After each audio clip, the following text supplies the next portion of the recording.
talk about how the US and Singapore, that's it. We in Malaysia, and particularly when we talk about Islam, has lost a lot of grounds in trying to put Islam as a kind of a brand name, quote unquote. I don't know whether you agree with me, but Islam has lost the way you have described it.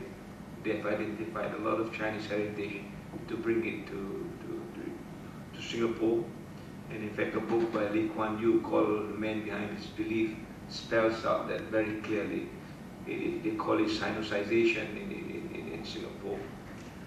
And also in the United States, I think the United States is great not because so much of Americans, but because people like you who comes and gives so much of your talent to the United States.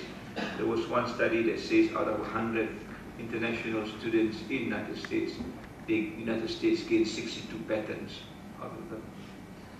I think we have got to work around the same problem, but using Islam as a brand at a moment in time doesn't sound a very easy thing to do. But nevertheless, we should try. That's one.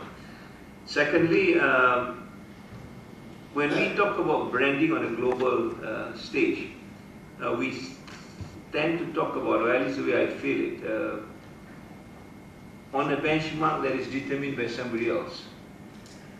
Good example, perhaps an American journal in America would qualify as an international journal, but a Malaysian journal in Malaysia would still be a local journal.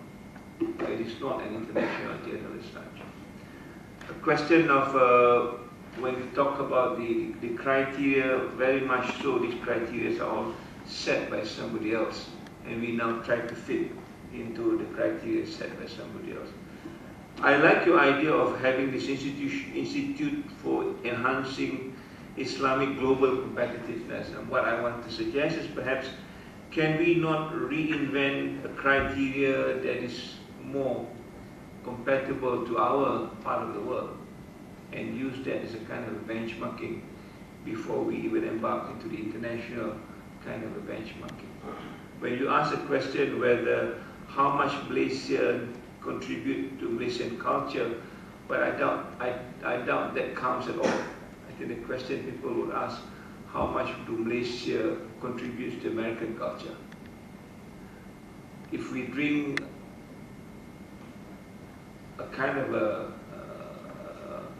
soft drink made in Malaysia, it will not trigger a kind of a global brand until and unless we drink Coca-Cola. And I'm voicing this from what I see around me, that everybody wants to go and eat McDonald's, drink Coke, go to Starbucks, wear American brands, have American names sometimes if they are allowable.